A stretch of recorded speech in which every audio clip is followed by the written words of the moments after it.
Welcome to Drika Dines. I'm Drika and today we'll make a gluten and dairy-free carrot cake with cream cheese flavored frosting. I'm happy to say I just baked this up for a dinner party and my guests were pleasantly surprised. There was no gluten and no cream cheese, so I think you'll love it too.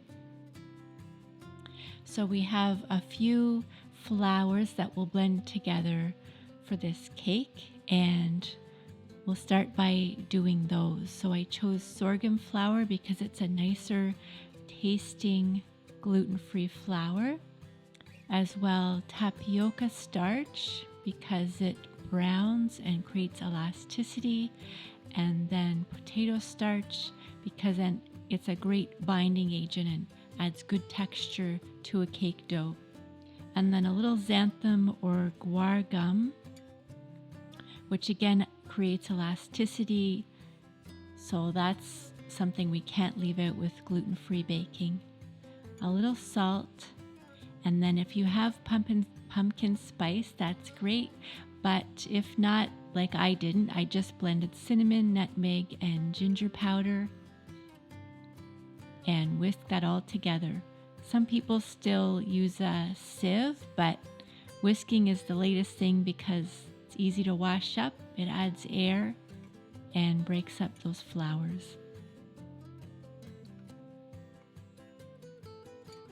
And then once that is whisked together, we can work on our wet ingredients. So I start by grating about 4 medium carrots. My new little food processor, it breaks these carrots up into quite small pieces, but if you have a grater or a food processor that creates larger pieces, that's fine too, as long as you're not throwing in half a carrot. But even a vegetable peeler, if you want to peel and chop, that's fine. And then I put my pieces in with the wet ingredients right away because they are smaller. You can leave them out if they're larger and don't want to weigh down the dough. So then we add in plant-based yogurt, vanilla extract, and eggs, and a light tasting vegetable oil. Lately I like grapeseed or sunflower oil. I prefer not to use olive oil because the taste is overpowering, it smokes in the oven. And whip things well so that the eggs are light, and that helps with the batter texture as well.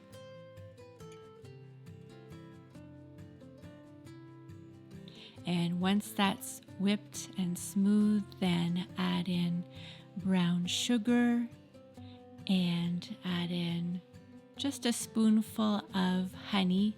And honey is not just a sweetener, but with gluten-free products, it creates a bouncy, more moist texture, so it works well in a batter.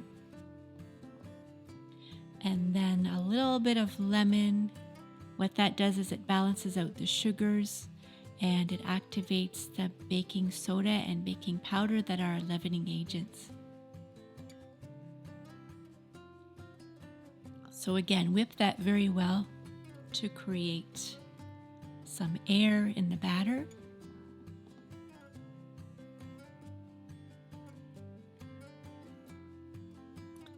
And add the wet into the dry. You can do it in 2 stages, but it's not a large amount of batter, so just toss it in. And this is the piece that is unique with gluten-free baking. With wheat baking, we always say don't overmix, but with gluten-free, you see it go from grainy and then go smooth and shiny. That's perfect, just stop there. Use a gentle hand to add in the extra add-ins. If you like, walnut or pecan pieces work well. Some flaked or shredded coconut is also great. They're not absolutely necessary, but we are making a classic carrot cake, so in they go. And then very gently stir those additions in. And into a greased or oiled springform pan, we'll just lightly spread our batter in, and it should be a little bit heavier than a muffin batter, but not too much.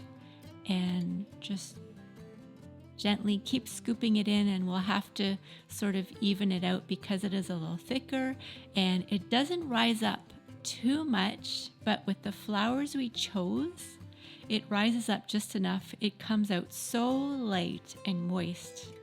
I really love this recipe. So here we go. It comes out of the oven and it's so great. Remember, a little fork or toothpick checks whether it's done by coming out clean. So while our cake cools for 2 to 3 hours, let's make frosting. So this is our mock cream cheese frosting.